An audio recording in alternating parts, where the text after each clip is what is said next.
The best mid to high handicap irons on a budget in 2025. Or is that statement a load of bollocks?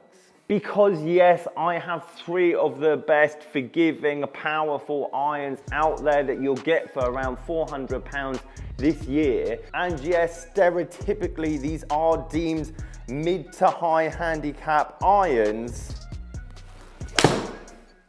My only issue with that statement is that I have no idea why you're in the mid to high handicap range, which ultimately makes it very difficult for me to suggest the best mid to high handicap iron for yourself unless I give you all the rules and criteria so you can diagnose yourself. Especially when I show you the fascinating results at the end of these three very different brands of iron. Guys, how you doing? Welcome back to a brand new video. Simon here at SS Golf Academy. And I'm in a unique position as I'm still protecting my ankle as I sprained it a couple of weeks ago. And this is one of the first points I guess I'm trying to make is that we could have golfers in the mid to high handicap level that potentially have got a good golfing IQ, played a lot, but they've had surgery, they've had injury. All of a sudden they lack rotation.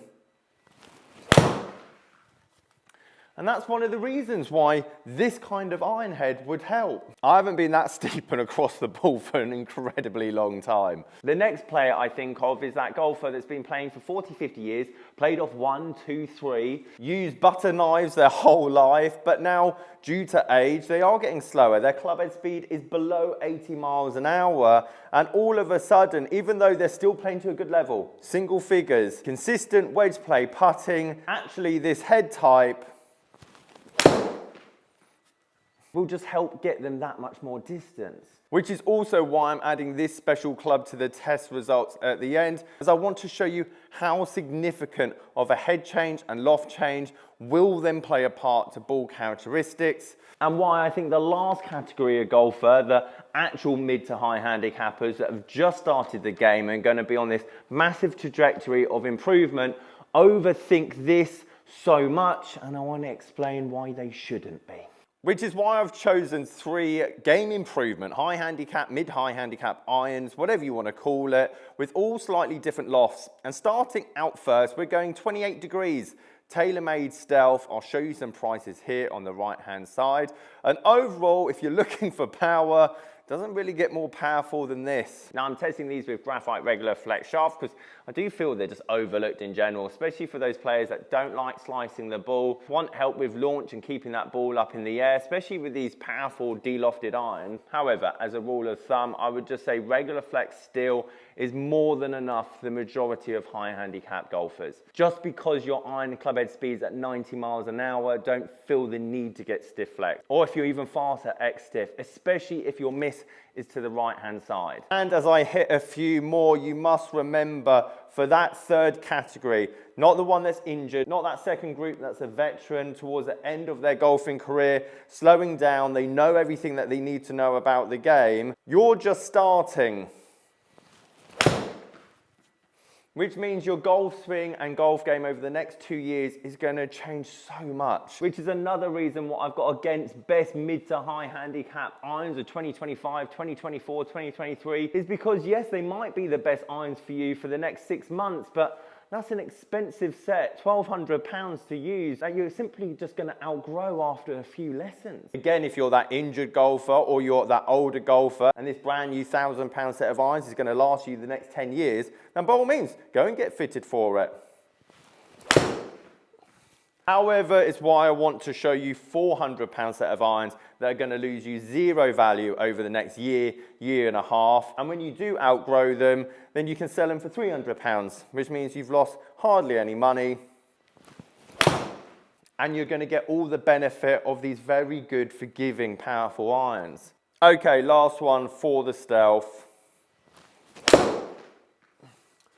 There she is. Incredible efficiency considering I hit the ball pretty much all over that face. Toe, thin, high, low. That is what these are great at doing, giving you forgiveness on the bad shots. But just like that third group of players that are just starting the game, only got a year, maybe 2 years under their belt, I mean, my numbers kept changing. My first one was basically neutral, and it progressively got more out to in. I went from pretty decent angle attack to actually really steep towards the end. And because this is a new swing for me, as I'm protecting my ankle, there's going to be loads of variables. So it made 0 sense for me to go and get fitted this week. And I guess I'm just using this example as a metaphor for golfers that are just starting. If I'd done this video in another hour, 2 hours, taken some painkillers, I'm pretty sure my numbers would change. However, it's not to say you can't treat yourself or even have a club that looks incredible when you look down at it. And when it comes to forgiving, powerful, with a merging of aesthetics and beauty, the Mizuno JPX 921 Hot Metal, I think is pretty much up there as the best. Again, I could easily put the Strixon ZX5 in this category as well in terms of looks and appeal, and actually very good value as well. And I'm sure some of you will feel the necessity to get some kind of custom fitting, especially if you're very tall. And if you're over 6'1", 6'2", okay, get half an inch longer. But what I'm trying to prove, especially with my very out to in, steep path, relatively fast, this is still at 88 miles an hour, even a reg graphite shaft is giving me more than enough in terms of the appropriate spin and launch to play relatively decent golf. Because let's be honest with ourselves, this is a stopgap for a good portion of golfers. We want to get down to the low single figures, or let's say low mid-teens. I mean, it does sound great. That was a touch too fast, however. That might go a mile, that. That is a completely different swing to what I just put on the last one. If that doesn't sum up this video, I have no idea what will. Right, we're deleting that one. Concentrate on your massive over-the-top protecting of the ankle. That's more like it. Again, at 29 degrees, so 1 degree higher lofted than the Stealth. That is very steep and very out to win. I have to say, it does feel and sound great, especially for this typical head type. Something as big and offset as it is, it does sound phenomenal. Even with my slicey swing, I mean, I almost missed the face there. And what was my efficiency? 1.31. Bearing in mind, 1.35 is kind of what you're aiming for with a 7-iron in terms of efficiency. 1.5 with a driver because there's 0 loft, and 1.05 for a wedge because there's loads of loft. Loft impacts ball speed, there's no question about it, because it compresses the ball. It's like hitting a brick wall. Ooh. Tell you what, apart from the first one, I haven't found the middle again. Now sadly, after the first 2 shots, I couldn't have hit that any worse. However, that's the whole point of these irons. Do you need help on strike? Do you hit the ground before the ball too much? Do you hit it out the toe a lot? If so, these irons can benefit you, regardless of your club head speed. Because I struck the Stealth relatively well, I struck the Mizuno pretty poorly and a tiny bit faster, hence the tiny bit more ball speed. But because the face doesn't want to move at impact as much, and we still have a semi-decent amount of spin due to the shaft combination, actually, I got a relatively similar average distance to the Stealth.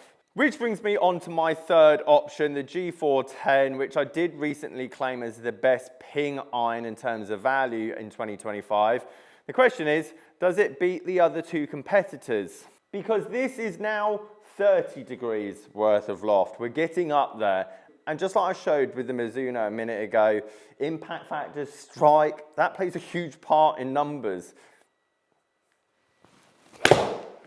And I honestly would say, especially at this range of, let's say, skill level for the mid to high handicap of that third group, placebo plays the bigger part than anything else. A brand, the look, the like, the feel, because confidence helps us hit the middle of the face a lot more than we would like to believe.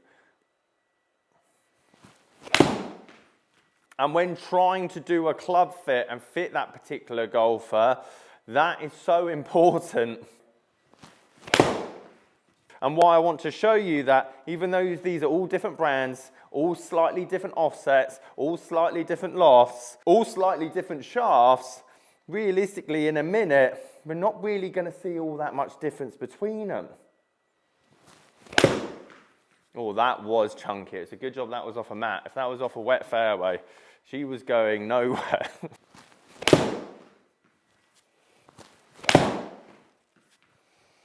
Perfect.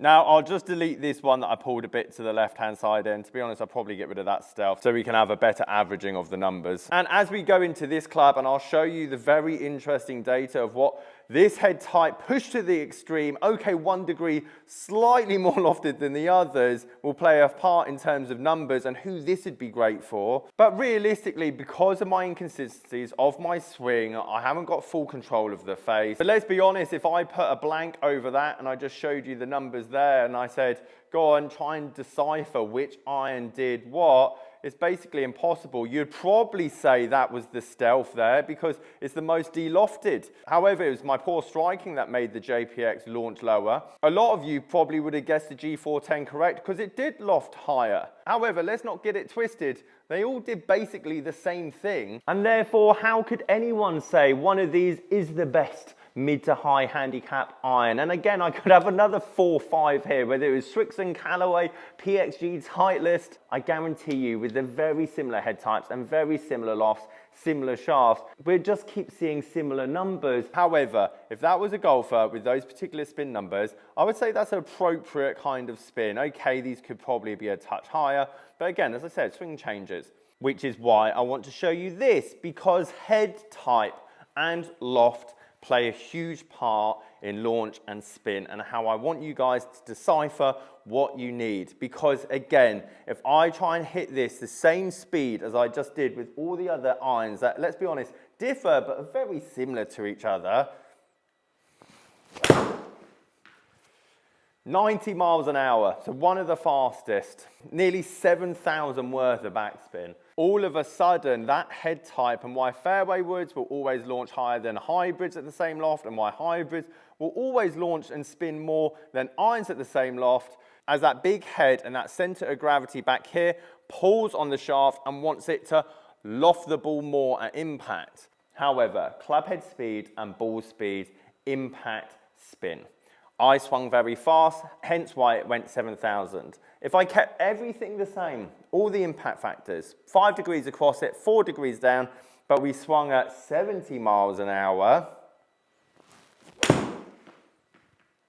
73.6, efficiency was bang on perfect. Look, we've just got the goal of 5,000 spin, 18 degrees launch, 137 yards carry, 150 yards total. My point is, I see too many people argue between iron heads that are so similar. They flip-flop between one brand, basically giving themselves the exact same head type, but with a different badge. Let's be honest, if you truly want to see a difference in terms of numbers for your game, you're gonna have to change your head style quite drastically. My point, however, is that this particular head type helps in terms of a certain club head speed and launch numbers, but that doesn't mean that you're a mid-to-high handicapper.